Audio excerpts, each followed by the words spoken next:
पुंछ से आता हूँ और हमारे रजौरी, पुंछ और पीर पंजाब रीजन के बहुत सारे लोग और चनाब वैली के बहुत सारे लोग और कश्मीर के डिफरेंट एरियाज़ के बहुत सारे लोग इस टाइम पे सुजमा बठिंडी इस एरिया में स्थापित हैं।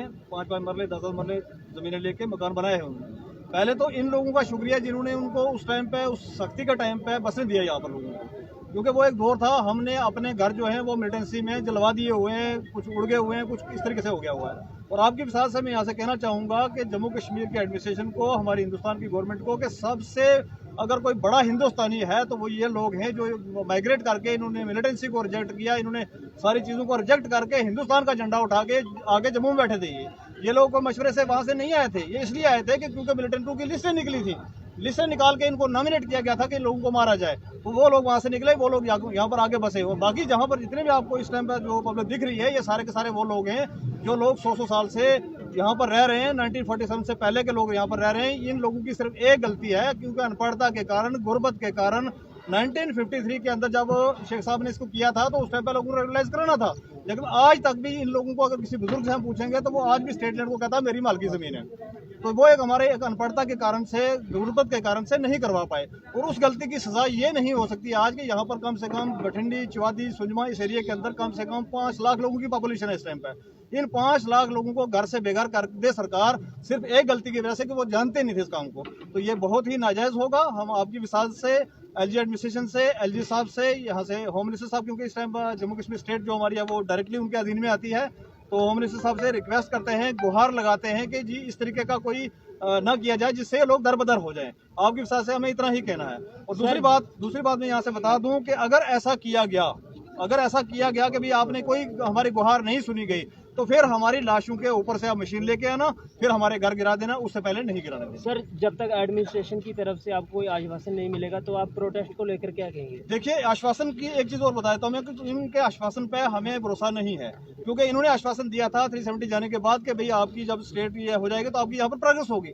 तो प्रोग्रेस क्या हो रही है? हमारे बच्चे इस टाइम पे बेरोजगार घूम रहे हैं, जो मुलाजमीन हैं वो 40 से ज़्यादा डिपार्टमेंट स्ट्राइक में बैठे हुए हैं, उनका क्या हशर हो रहा है आप डेली रोजाना देख रहे हैं। मीडिया पर्सन जितने भी कवर करते हैं उनको जाके, हमारे बच्चे जो जम्मू डिवीजन के, कश्मीर डिवीजन के अंदर पोस्टेड हुए थे, उनको आज तक ये इस तरीके की एक पॉलिसी नहीं ला सके जिनसे ट्रांसफर कराई जा सके। तो ऐसी गवर्नमेंट से, ऐसी एडमिनिस्ट्रेशन से हमें उम्मीद भी कम है कि भैया कोई इस तरीके का लेके आएंगे।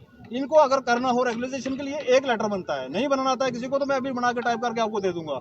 रेगुलेशन के लिए एक ऑर्डर बनाना है कि भाई अगर ज्यादा कुछ करना चाहे गवर्नमेंट तो सर्कुलर रेट ले लेगी, इससे ज्यादा तो कुछ नहीं ले सकती। तो सर्कुलर रेट पे जो भाई 5 मरले बैठा पैसे भरे, जो 10 कनाल पे बैठा पैसा भरे, तो बात खत्म हो जाती है। लेकिन वो ना करके सरकार कहती है हम गवर्नमेंट की जमीनें जो है खाली कराएंगे। तो मैं आपके साथ से पूछना चाहूंगा, अगर जमीनें खाली कराएंगे तो किसके लिए खाली कराएंगे?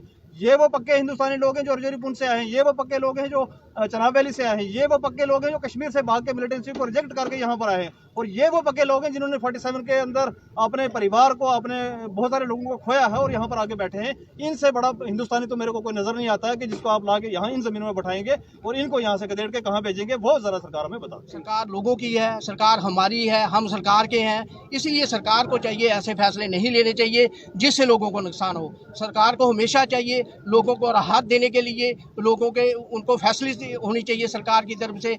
अगर हमें ये रकबा को सरकार का था तो उस वक्त सरकार ने हमें मना करना चाहिए था। जिस वक्त ये आबादी जहाँ पे लोग बसे यहाँ पे, तो सरकार ने, किसी ने हमें मना नहीं किया, किसी ने नहीं रोका। उसका मकसद ये था कि ये हमारी ज़मीन मलकीत है, हमें मलकीत बना के इस पर बैठाया गया है। सरकार ने हमें रोडें दी, सरकार ने हमें पानी दिया, सरकार ने हमें बिजली दी और हर तरह की सहूलियत जो है सरकार ने हमें जहाँ दी। और आज फिर हमें नोटिस आने शुरू हुए, इसलिए हम सरकार से अपील करना चाहते हैं कि लोगों को नहीं छेड़ा जाए। जहाँ जहाँ पर लोग रह रहे हैं, बजाय छेड़ने के, जैसे आपने बाकी कॉलोनी जम्मू शहर के अंदर रेगुलाइज की हैं, वो हमें भी रेगुलाइज किया जाए ताकि हमारे जो लोग हैं, यहाँ के लोग जी अमन से रह सकें। हम सरकार सारियां कॉलोनियां आपने रुकलाइज की हैं और बहुत सारी जम्मू में ज़मीन है जो वो नजूल की है। नजूल होती है सरकार की ज़मीन।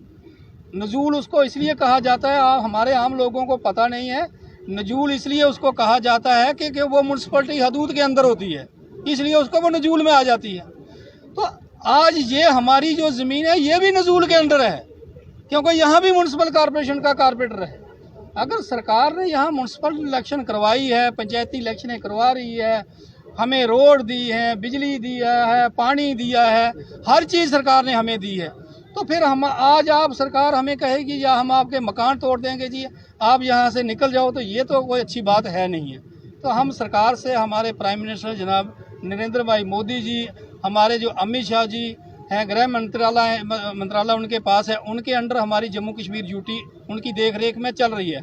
हम उनसे ये गुजारिश करते हैं कि हमें भी रुगलाइज किया जाए। मैंने कल वहाँ 2 टोक में बात की है कि जो सरकार इस टाइम हमारा हाथ पकड़ेगी, हम लोग भी उस सरकार का हाथ पकड़ने के लिए तैयार है। ये क्लियर बात करी है हमने। तो आज भी हम ये मीडिया के माध्यम से यही बात करते हैं कि हमें रुगलाइज किया जाए और इस दलदल से निकाला जाए।